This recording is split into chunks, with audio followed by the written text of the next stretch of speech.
Cyborg, Aquaman, The Flash. The recent additions to the Justice League may be new to the cinematic universe, but their history in the comics spans decades. Hey everybody, I'm Ray Fisher. Stepping into the shoes of these iconic superheroes was a challenging but incredibly exciting task for us all. But what was most thrilling was delving into the hearts of these characters. Their ideas, their psyches, their pasts, everything that shaped them up to the point we find them in the film. We had a blast injecting our personal spin on the roles as we came together and were officially inducted into the Justice League.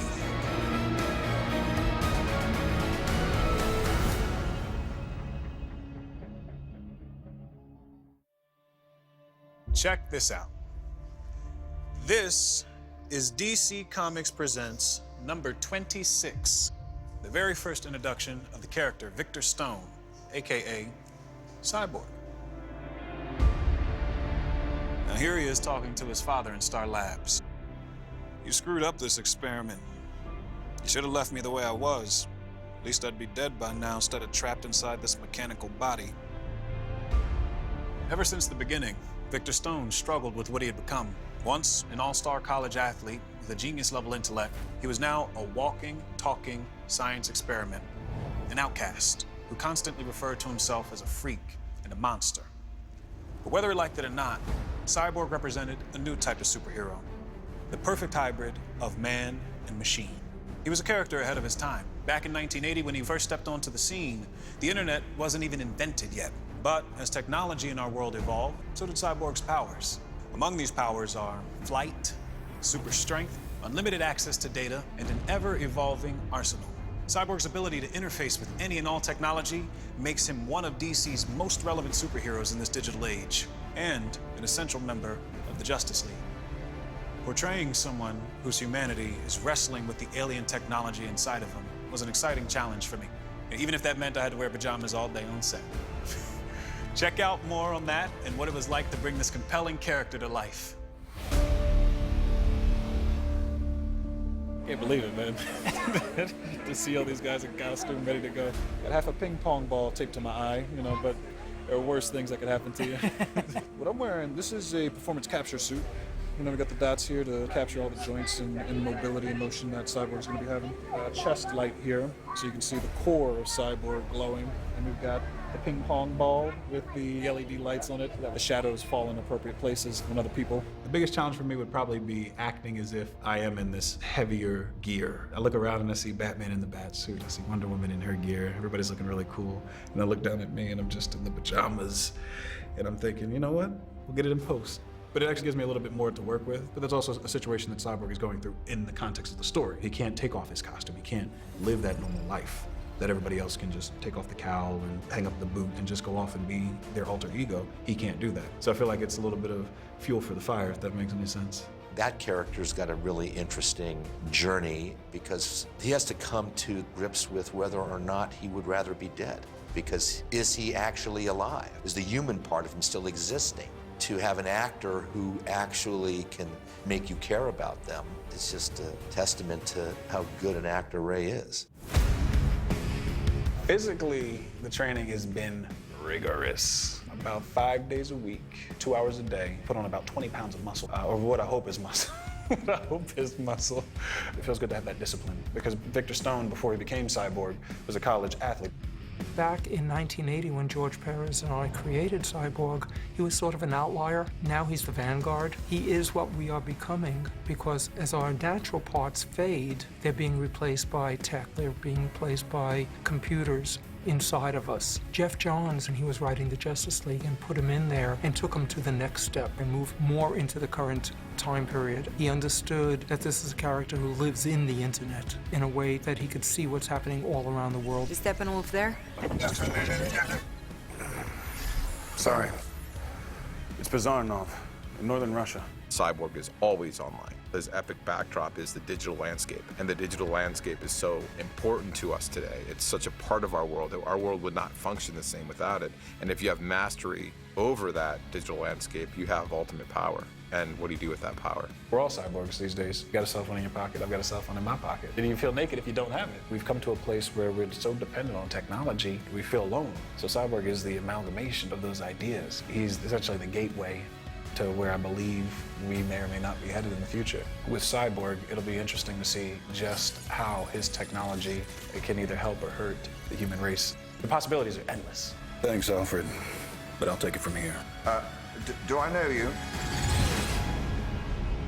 Most amazing of all the secrets of the sea is the story of Aquaman, who, like a water god of old, dwells in the dim, unknown depths of the ocean, leaping forth to do battle with the evils and injustices of the world we know.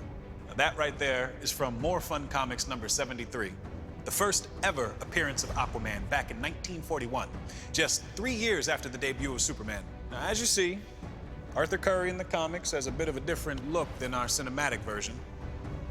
Over the course of 75 years, Aquaman has evolved from underrated and underestimated to one of the most beloved superheroes in the DC canon. And now, with Jason Momoa's badass version in Justice League, there's no doubt about it. Aquaman commands respect. I'm Aquaman. I was pretty excited. It's a bit of a dream come true. I've been a big surfer. I've never walked down a 60-foot pier with 12 water cannons going off. It's funny because the water knocked me everywhere, which you don't actually see. Tried to hold it together, but it was amazing. I felt like a rock star.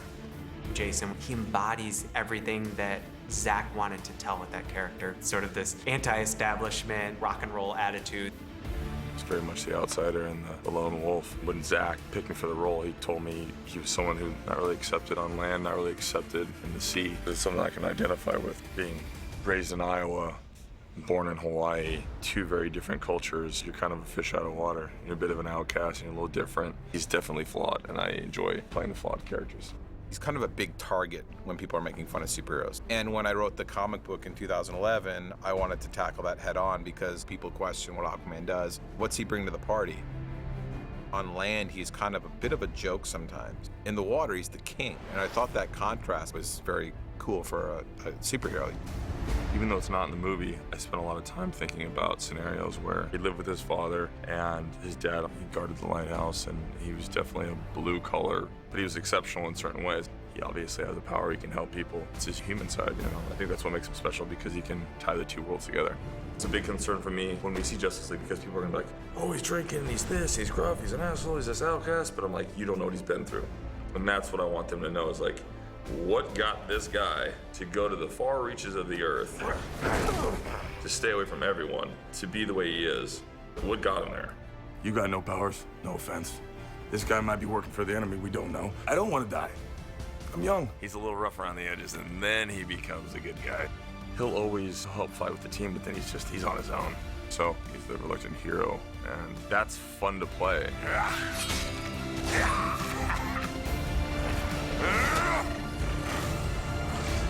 Ride ain't over yet. My man.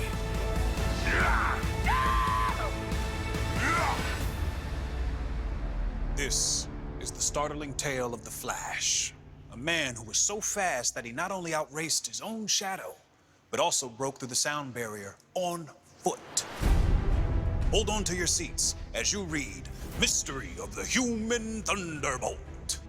Now that's from the 1956 introduction of The Flash from Showcase number 4. Along with the debut of Barry Allen's Heroics, the Showcase series kickstarted the Silver Age of comics. And for decades, DC writers and artists have had tons of fun exploring everything this fascinating character has to offer. And not only is he the fastest man alive, his unique superpowers have launched storylines dealing with time travel, alternate dimensions, and even something called quantum tunneling. And this means the Flash can even walk through walls. Ezra Miller's depiction of the Flash remains true to who Barry Allen is. Good-natured, upbeat, with a brain that moves a mile a minute.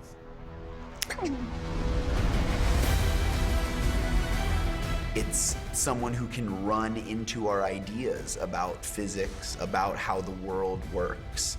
It's a character very much inspired by physics and by the works of Nikola Tesla that's made the Flash such an interesting character for all of its history. He's a scientist who studies these ideas. He steps beyond our usual parameters of perception.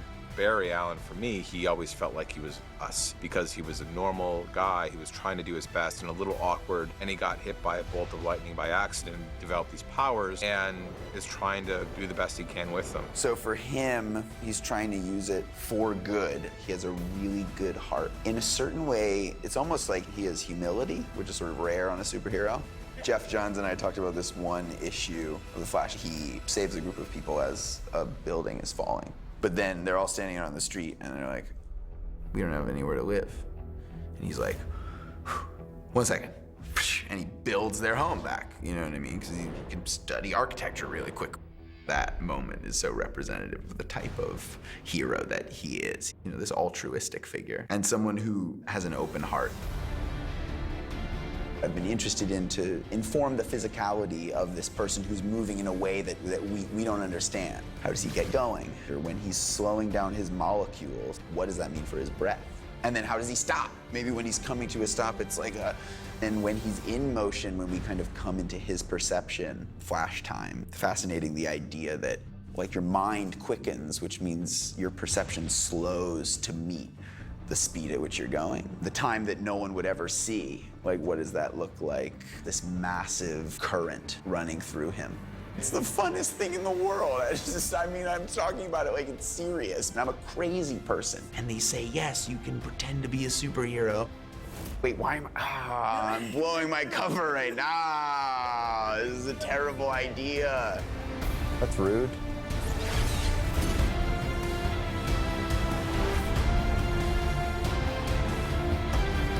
Well, that's it. The League is united. Each of these 3 new characters plays an integral role on the team, and with over 180 combined years of comic issues and storylines, it's clear that there are infinite possibilities where Cyborg, Aquaman, The Flash, and the entire Justice League can go. I can't wait.